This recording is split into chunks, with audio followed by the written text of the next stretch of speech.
Друзья, всех приветствую! Сегодняшнее видео будет посвящено ремонту молота. Так случилось, что он неожиданно вышел из строя. Можно сказать, это первая серьезная поломка со времени создания этого чудо-механизма. На самом деле поломка не такая уж и серьезная, просто сорвало крепление двигателя. Дело в том, что при испытаниях этого молота я подбирал на него различные двигатели. Соответственно, крепления у них также отличались. Их нужно было как-то крепить, и чтобы не заморачиваться, я просто приваривал пару шпилек и на них крепил двигатель. Вот эти пару временных шпилек и проработали все это время, пока одну из них не сорвало. Я занялся исправлением этой недоделки и переделал площадку под двигатель. Теперь его можно крепить на болты. Однако я решил не торопиться, а уделить время еще пару моментам, которые давно не давали мне покоя. Некоторое беспокойство у меня вызывало состояние основания, на котором был установлен молот. Все опасения подтвердились, как только я его демонтировал. Деревянный щит, расположенный между молотом и бетонным основанием, полностью превратился в труху и требовал срочной замены. Скажу пару слов о бетонном основании. Его я делал следующим образом. Вырыл яму метр на метр и метр в глубину. После дно и все боковые стенки обложил пенопластом, который по расчетам должен выполнять роль демпфера и гасить вибрацию. И дальше залил все это дело бетоном. В общем, вес этого бетонного блока получился внушительный, в несколько раз превосходящий вес самого молота. Но вернемся к деревянному щиту. Мне нужно было придумать, чем его заменить. В идеале было бы неплохо между молотом и бетоном проложить резиновую плиту, но таковой у меня не было.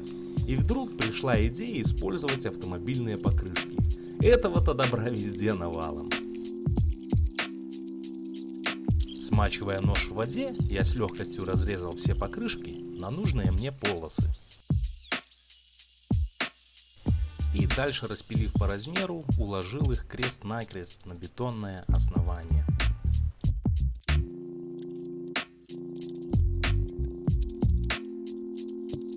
А вот установить молот на место оказалось гораздо сложнее, и мне потребовалась помощь.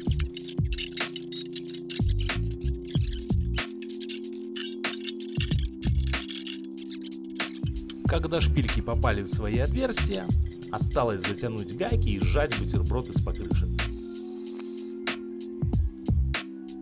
Теперь можно ставить на место двигатель и подключать электрику.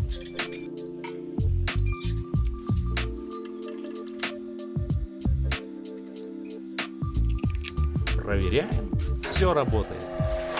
И тут я вспомнил еще одну идею. Так как рама молота пустотелая, сваренная из профильных труб, то при работе слышен неприятный резонирующий звук.